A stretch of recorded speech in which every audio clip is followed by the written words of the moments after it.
آج ہم پڑھیں گے اصول تحقیق و تدوین اور اس کا کورس کوڈ ہے 1922، جس کا آج ہم یونٹ نمبر 2 پڑھیں گے، جس میں آج ہم پڑھیں گے موضوع تحقیق کا انتخاب، خاکہ سازی اور معیاری مقالے کی خصوصیت۔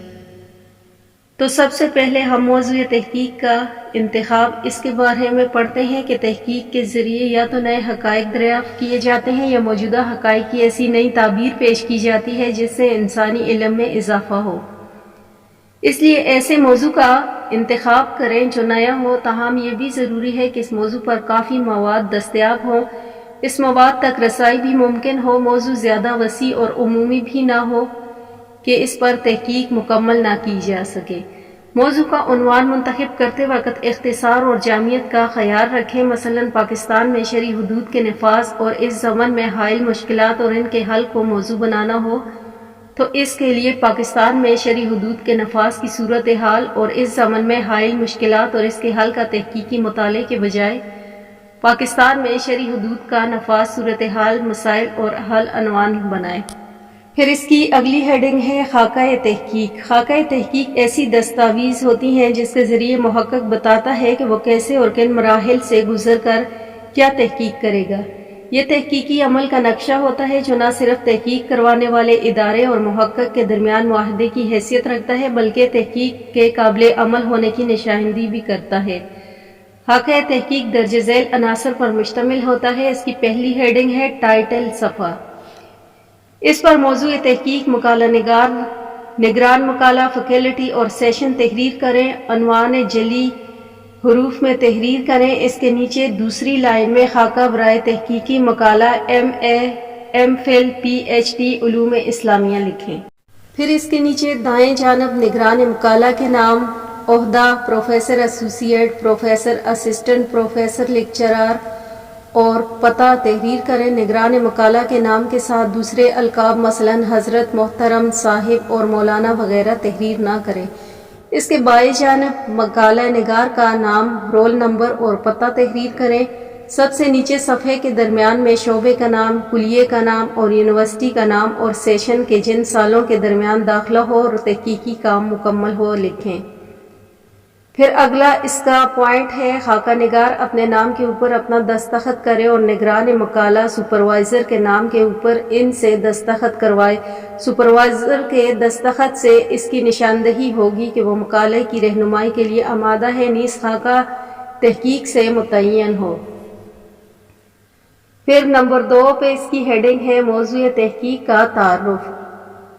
نمبر 1، موضوع تحقیق کے تعارف میں اپنے عنوان تحقیق کی توضیح کریں۔ یہاں روایتی قسم کی معلومات تحریر نہ کریں۔ یہ تعارف مختصر اور جامع ہونا چاہیے۔ دلائل کے ساتھ بتائیں کہ اس مقالے کے ذریعے موضوع کے حوالے سے واقعی نئی معلومات سامنے آئیں گی، یا سابقہ معلومات میں گراں قدر اضافہ ہوگا، یا سابقہ معلومات کے متبادل ایک نیا نقطہ نظر پیش کیا ہوگا۔ پھر موضوع اختیار کرنے کے اسباب، موضوع کی ضرورت و اہمیت، اس سے مقالہ نگار کی دلچسپی، اس کے مصادر و مراجع سے مقالہ نگار کی واقفیت وغیرہ ایسے امور کی نشاندہی کریں۔ اس کے بعد تعارف میں جو بھی معلومات درج کریں یا آیات احادیث شامل کریں، ان کے حوالہ جات فٹ نوٹس کی شکل میں دیں۔ حوالہ دینے کے طریقیت کے لیے دیکھیے عنوان اقتباسات، حواشی، حوالہ جات اور کتابیات۔ پھر 3 پہ اس کی ہیڈنگ ہے موضوع تحقیق کا بنیادی سوال۔ موضوع تحقیق کے بنیادی سوالوں میں وہ بنیادی سوال یا سوالات شامل کریں جن کا جواب آپ کی تحقیق میں تلاش کیا جانا مطلوب ہے۔ موضوع تحقیق صرف ایک سوال پر مبنی ہو سکتا ہے اور کئی سوال پر بھی۔ یہ سوالات آپ کے موضوع سے متعلق ہونے چاہیے اور ان میں ایک منطقی ترتیب ہونی چاہیے۔ ایسے سوالات جن کے جوابات پہلے سے موجود ہیں، یہ ضمنی نوعیت کے ہیں اور انہیں شامل نہ کیا جائے۔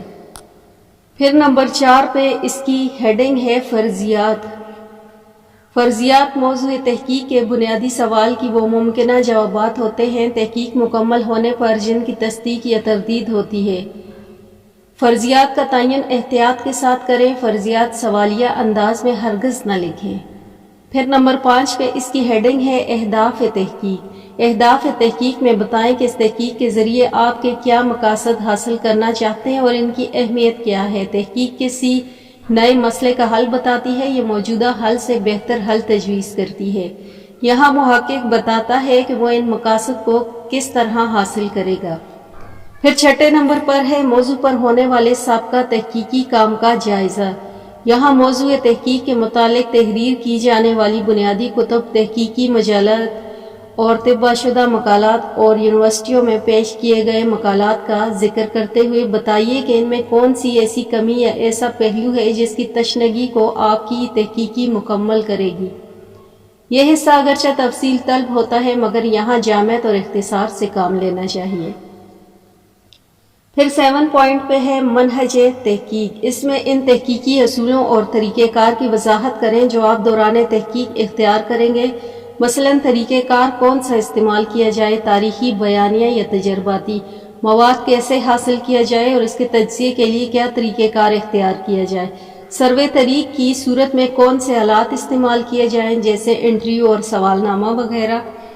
آپ نے اپنے کورس ورک میں جن اصولوں کا مطالعہ کیا ہے ان میں وہ اصول آپ کے موضوع تحقیق سے متعلق ہوں۔ ان کا ذکر مثلاً اس مقالہ کے منہج تحقیق کے اہم نکات درج ذیل ہے۔ نمبر 1 پہ ہے یہ مقالہ بیانیہ اسلوب میں تحریر کیا جائے گا۔ نمبر 2 پہ ہے مواد جمع کرنے کے لیے لائبریری کے علاوہ سروے کا طریقہ کار اختیار کیا جائے گا۔ پھر نمبر 3 پہ ہے سروے کی حدود کے تعین کے لیے اسپیلنگ کی جائے گی۔ پھر نمبر 4 پہ ہے احادیث نبویہ صلی اللہ علیہ وآلہ وسلم کی تحقیق کے لیے اصول، روایت اور دریت استعمال کی جائیں گی۔ پھر نمبر 5 پہ ہے معاصر معاملات و مسائل کے بارے میں شرعی نقطہ نظر معلوم کرنے کے لیے مسلمہ فقہی آراء و مقاصد شرعیہ، معاصر مسلم فکر اور اصول فقہ کو مد نظر رکھا جائے گا۔ پھر اصطلاحات کے لغوی تشریح کے لیے لغت کی کتب، اصطلاحی مفہوم کے لیے کتب، اصطلاحات کو استعمال کیا جائے گا۔ پھر سیرت رسول صلی اللہ علیہ وآلہ وسلم کے واقعات کا تجزیہ کرنے کے لیے اصول سیرت نگاری کو استعمال کیا جائے گا۔ تاریخی واقعات کا تجزیہ اور تحلیل کرنے کے لیے تاریخ نگاری کے اصولوں کو مد نظر رکھا جائے گا وغیرہ۔ پھر اس کی 8 پہ ہیڈنگ ہے ابواب و فصول۔ خاکہ تحقیق ابواب و فصول اور مباحث پر مشتمل ہونا چاہیے۔ تمام ابواب کی فصول میں توازن رکھیں، یہ نہ ہو کہ ایک باب میں 8 فصول ہوں اور دوسرے میں 2 فصول ہوں۔ ابواب میں منطقی ترتیب کا خیال رکھیں اور ان تمام ممکنہ ذیلی عنوانات کو اجاگر کریں جن پر آپ نے تحقیق کرنی ہو۔ پھر 10 پہ ہیڈنگ ہے اس کی فہارس مقالہ۔ خاکہ تحقیق میں مقالہ کی ممکنہ فہارس کا بھی اندراج کریں۔ فہارس مین فہرست۔ عموماً فہارس میں فہرست آیات، فہرست احادیث، فہرست اعلام، فہرست مصطلحات اور فہرست مصادر و مراجع وغیرہ شامل ہیں۔ پھر 10 پہ آ جاتا ہے فہرست مصادر و مراجع۔ یہاں ان کتب اور مضامین کی الف بائی فہرستیں جو آپ کے موضوع تحقیق کے ضمن میں بنیادی اہمیت رکھتے ہیں۔ اس سے نشاندہی ہوتی ہے کہ مجوزہ موضوع تحقیق سے متعلق آپ کا مناسب مطالعہ ہے اور یہ کہ اس موضوع پر تحقیق ہو سکتی ہے۔ فہرست مصادر و مراجع میں انتہائی ضروری مصادر کو شامل کریں۔ یہ فہرست 2-3 صفحات سے زیادہ نہیں ہونی چاہیے۔ کتابیات مرتب کرنے کے طریقے کے لیے دیکھیے اقتباسات، حواشی، حوالہ جات اور کتابیات سے متعلقہ یونٹس۔ پھر اگلی اس کی ہیڈنگ ہے 1.3 پہ خاکہ تحقیق کی تصویب کرنا۔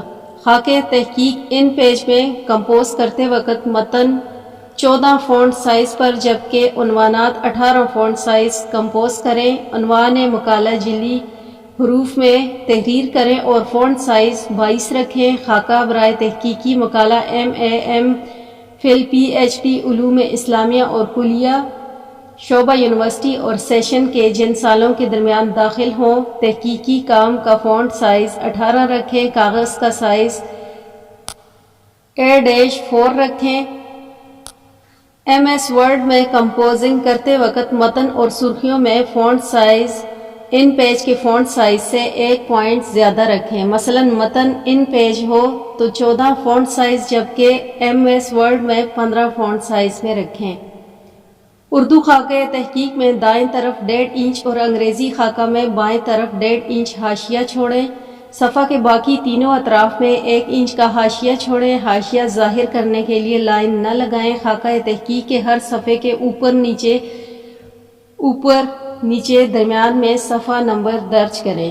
خاکہ تحقیق بالعموم 10-8 صفحات سے زیادہ نہ ہو، نیز اسے صرف ایک دفعہ سٹیپل کریں۔ پھر اس کے بعد ہم پڑھیں گے یونٹ 2 کا پوائنٹ نمبر 2 ہے معیاری تحقیقی مقالے کی خصوصیات اور عناصر ترکیبی۔ معیاری تحقیقی مقالہ شروع سے آخر تک ایک خاص ترتیب کا حامل ہوتا ہے۔ اس میں افکار و حقائق اور مواد کو سلیقے اور ترتیب سے بھرتا جاتا ہے۔ مقالے کی زبان ناپی تلی ہوتی ہے اور یہ ٹھوس تحقیقی منصوبہ بندی کا نتیجہ ہوتی ہے۔ معیاری مقالے کے کچھ اوصاف تو ایسے ہیں جو اس کے تشکیل عناصر سے جڑے ہوتے ہیں، جیسے مقالے کی تسوید، مقالے کا مقدمہ اور ابواب بندی وغیرہ۔ یہ اوصاف تو تحریری شکل میں مقالے کا حصہ ہوتے ہیں، جبکہ اوصاف ایسے ہیں جو ظاہری تحریری طور پر تو مقالے کا حصہ نہیں ہوتے، مگر ان کے التزام کے بغیر مقالہ معیاری نہیں ہو سکتا۔ اس امر کا مکمل انحصار محقق کے اہلیت، اس کے مخزن علم اور تحقیقی مہارت پر ہے کہ وہ کس حد تک ان بظاہر غیر مرئی اوصاف کا التزام کر کے اپنے مقالے کو معیاری بنا سکتا ہے۔ مقالہ نگار کی تقویت کی صفت سے متصف ہونا، تاکہ وہ مقالے میں حقائق سے انحراف نہ کرے۔ مقالے کے اندر تحریر دلکش اور عام فہم ہونا چاہیے۔ ثقیل اور بے ربط تحریر مقالے کے غیر معیاری ہونے کی دلیل ہوتی ہے۔ معیاری مقالے میں الفاظ کو سادہ انداز میں برتا جاتا ہے۔ سیاق کلام کی ضرورت کے مطابق ایسے الفاظ کا انتخاب جو مفہوم کے ابلاغ میں مؤثر اور عام فہم ہو، مقالے کو معیاری بناتا ہے۔ غیر مستعمل اور متروک الفاظ کا استعمال نہ صرف تحریر کو ثقیل کر دیتا ہے، بلکہ قارئین کو بھی ایسی تحریروں کی طرف رغبت نہیں کرتے اور یوں عملاً تحقیق بے معنی ہو کر رہ جاتی ہے اور اس سے استفادے کی راہیں مسدود ہو جاتی ہیں۔ معیاری مقالے میں اس کے امر کا بطور خاص اہتمام کیا جاتا ہے کہ جس زبان میں مقالہ لکھا جا رہا ہے، اس کے علاوہ دوسری زبانوں کے الفاظ میں بلا ضرورت استعمال نہ کیے جائیں۔ اردو مقالے میں انگریزی کے ایسے لفظ استعمال کرنا بالکل غیر مناسب ہیں جن کا معیاری عام فہم اور معروف متبادل اردو میں موجود ہیں۔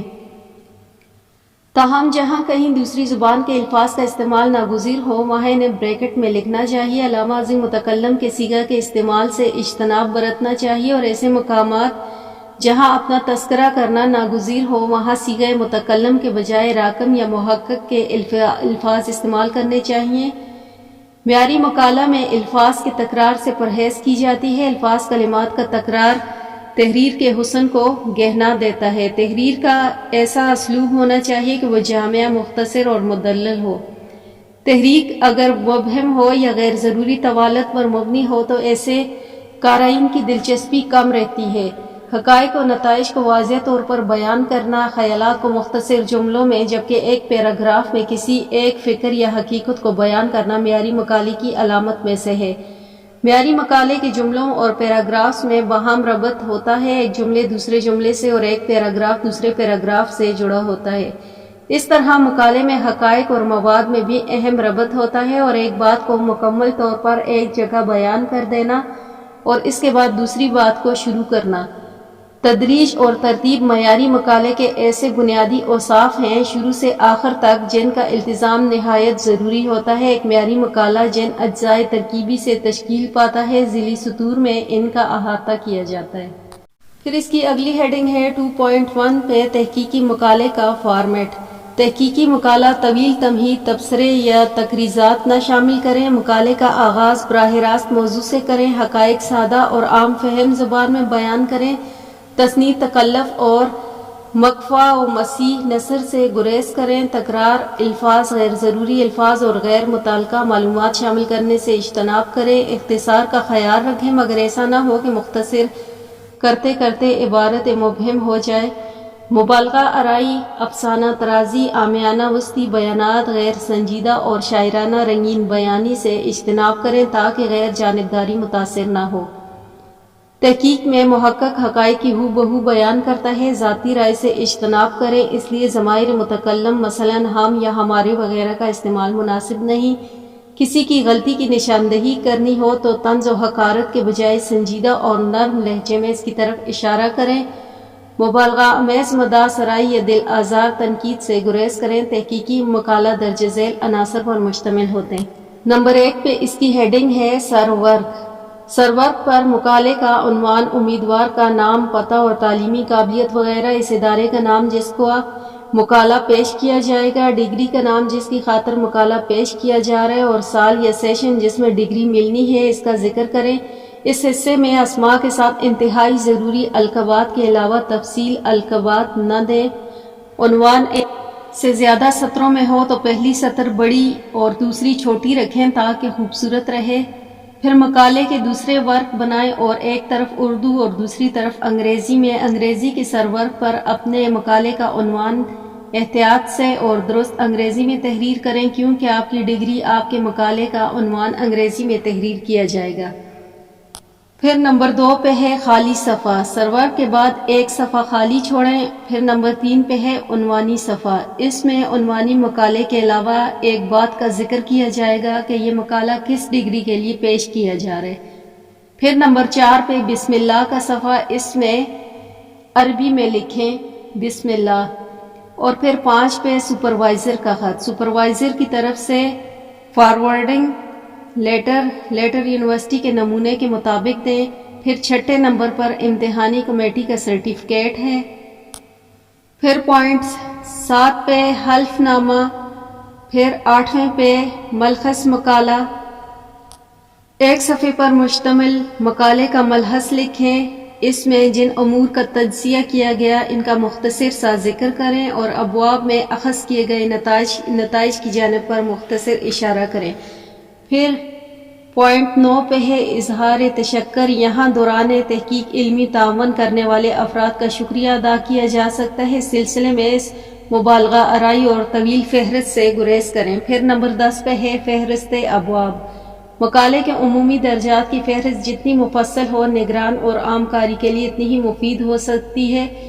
فہرست ابواب کے بعد دیگر فہارس اگر کوئی ہو تو وہ بھی شامل کریں، جیسے فہرست جد اول، فہرست نقشہ جات، فہرست اختصارات و اشارات۔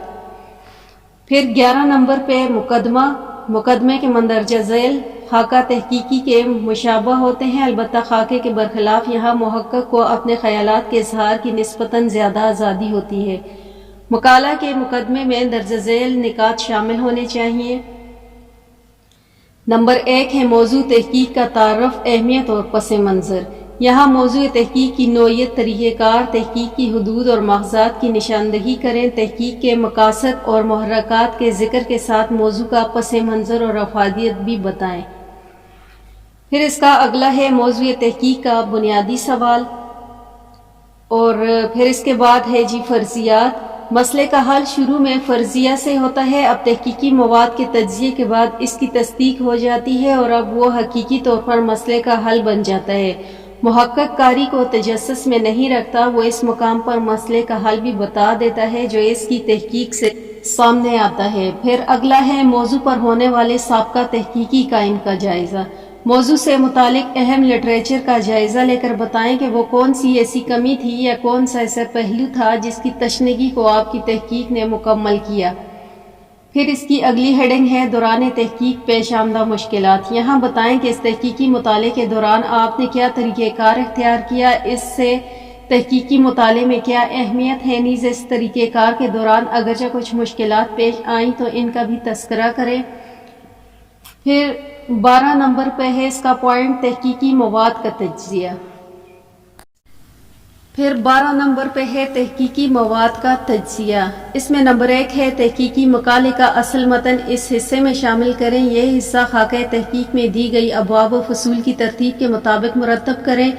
اس حصے میں اقتباسات، حواشی، حوالہ جات دینے کے طریقے کے لیے اقتباسات، حواشی، حوالہ جات اور کتابیات سے متعلقہ یونٹس کا مطالعہ کریں۔ پھر نمبر 2 ہے اس کا مواد کا تجزیہ اور وضاحت کرتے وقت یہاں ضروری ہو جد اول تصاویر، گراف اور نقشہ جات بھی شامل کریں۔ تصاویر اور نقشہ جات وضاحتی نوٹ کے ساتھ متن کے درمیان متعلقہ مقام پر رکھیں۔ پھر نمبر 3 پہ ہے مقالے کے آخر میں ابواب کے بعد اور فہارس سے پہلے تحقیق کی روشنی میں ثابت ہونے والے نتائج کو نمبر وار لکھیں۔ ان نتائج کی روشنی میں تحقیق کے بنیادی سوالات کا جواب دیں اور درست ثابت کرنے والے فرضیہ کی نشاندہی کریں۔ ان نتائج کی روشنی میں سفارشات بھی مرتب کریں اور موضوع تحقیق سے متعلق ایسے گوشوں کی نشاندہی کریں جن پر مستقبل میں اور محققین کام کر سکیں۔ پھر نمبر 13 پہ حوالہ جاتی مواد کا حصہ آ جاتا ہے۔ تحقیقی مقالہ جات کے اس حصے میں مختلف فہارست بھی شامل کریں، جیسے نمبر 1 فہرست آیات، نمبر 2 ہے فہرست احادیث، نمبر 3 ہے فہرست مصطلحات، اور نمبر 4 ہے فہرست شخصیات، اور نمبر 5 ہے ضمیمیہ جات۔ تحقیقی مقالہ جات میں استعمال ہونے والی ایسی دستاویزات ہوں جن کو ہو بہو متن کا حصہ نہ بنایا جا سکتا ہو، بلکہ مقالہ کے ثبوت کے طور پر ان کا زیادہ دیا جانا ضروری ہو، انہیں بطور ضمنیہ شامل کیا جا سکتے ہو، اور ان میں مخطوطات اور دستاویزات وغیرہ کی نقول شامل کریں۔ پھر چھٹا ہے اس کا مرجع و مصادر کی فہرست۔ مرجع و مصادر میں ایسی کتب و رسائل اور جرائد اور الیکٹرانک وسائل کی تفصیل دیں جس سے آپ نے دوران تحقیق استفادہ کیا، اور ان کا حوالہ بھی اپنے مقالے میں دیا جائے۔ یہ فہرست الف بائی ترتیب میں دیں۔ فہرست اگر طویل ہو تو مصادر کے لحاظ سے مختلف حصوں میں مرتب کی جا سکتی ہے، مثلا مطبوعات اور مخطوط اور رسائل و جرائد کی فہرست وغیرہ۔ مختلف زبانوں کے مرجع و مصادر کی فہرست الگ الگ ترتیب کریں، جیسے انگریزی، اردو کے مراجع کی فہرست وغیرہ۔ پھر اس کے بعد اس کا پوائنٹ 2.2 مقالے کی تسوید آ جاتی ہے۔ اس میں نمبر 1 ہے صفحے کی ایک طرف لکھیں۔ نمبر 2 انگریزی مقالے کے ابتدائی صفحات، حلف نامہ، تصدیق نامہ، ملخص مقالہ اور فہارست وغیرہ رومن اعداد سے ظاہر کریں، اور اردو مقالے کے ابتدائی صفحات حروف تہجی الف ب ج سے ظاہر کریں۔ انگریزی مقالے میں اصل متن اور ضمیمیہ جات کے صفحات کو انگریزی میں اعداد کریں، جیسے 1 2 3، اور اردو مقالہ پروجیکٹ میں اردو اعداد جیسے 1 2 3 سے ظاہر کریں۔ نمبر 4 پہ ہے ہر باب نئے صفحے سے شروع کریں۔ باب کا عنوان سطر کے مرکز سینٹر الیجنٹ میں رکھیں۔ عنوان کے اوپر کی جانب بھی وقفہ سپیس رکھیں، اور نیچے کی جانب متن شروع کرنے سے قبل بھی وقفہ سپیس چھوڑیں۔ پھر اس کا اگلا آتا ہے پوائنٹ 2.3 مقالے کے کاغذ کا سائز اور حواشی اور font. A4 22 cm × 28 cm = 11۔ 2/1/8 size کا فوٹو کاپی والا 90 گرام وزن کا کاغذ استعمال کریں۔ اردو مقالے میں کاغذ کے دائیں جانب 1.5 انچ 3.8 cm = 1.5، نیچے سوا انچ 3.2 cm = 1.25، جبکہ اوپر اور بائیں جانب 1 انچ 2.5 cm = 1 کا حاشیہ مارجن رکھیں۔ انگریزی مقالے میں بائیں جانب 1.5 انچ 3.8 cm = 1.5، نیچے سوا انچ 3.2 cm = 1.25، جبکہ اوپر اور دائیں جانب 1 انچ 2.5 cm = 1 کا حاشیہ مارجن رکھیں۔ اور اردو مقالہ پروجیکٹ کی صورت میں ان پیج پروگرام میں باب نمبر اور عنوان باب 22 فونٹ سائز، عنوان فصل 20 فونٹ سائز، عنوان مباحث 18 فونٹ سائز، ذیلی عنوان 16 فونٹ سائز، جبکہ متن 14 فونٹ سائز میں ٹائپ کریں۔ ایم ایس ورڈ میں باب نمبر 12 اور عنوان باب 23 فونٹ سائز، عنوان فصل 21 فونٹ سائز، عنوان مباحث 19 فونٹ سائز، ذیلی عنوان 17 فونٹ سائز، جبکہ متن 15 فونٹ سائز میں ٹائپ کریں۔ اردو مقالے میں نوری نستعلیق فونٹ سائز، جبکہ انگریزی مقالے میں ٹائم نیو رومن فونٹ استعمال کریں۔ تمام سرخیوں کے لیے بولڈ فونٹ استعمال کریں۔ حوالہ جات اور براہ راست اقتباسات کے سوا جملوں متن کی سطروں کے درمیان دوہرا وقفہ ڈبل سپیس رکھیں۔ پھر 2.4 پہ مقالہ کی جلد بندی۔ مقالہ گہرے سرخ رنگ کی یا کپڑے کی جلد میں ہونا چاہیے، ریگزین یا کپڑے کی جلد میں ہونا چاہیے جس پر سنہری حروف میں لکھائی کی گئی ہو۔ پھر 2.5 پہ ہے اقتباسات، حواشی، حوالہ جات اور کتابیات۔ اقتباسات، حواشی، حوالہ جات اور کتابیات ایک معیاری مقالے کے لازمی اجزائے ترکیبی ہیں۔ اور ان کی تفصیل کے لیے اس کتاب کی یونٹ نمبر 8 اور 7 کا مطالعہ کرنا پڑے گا۔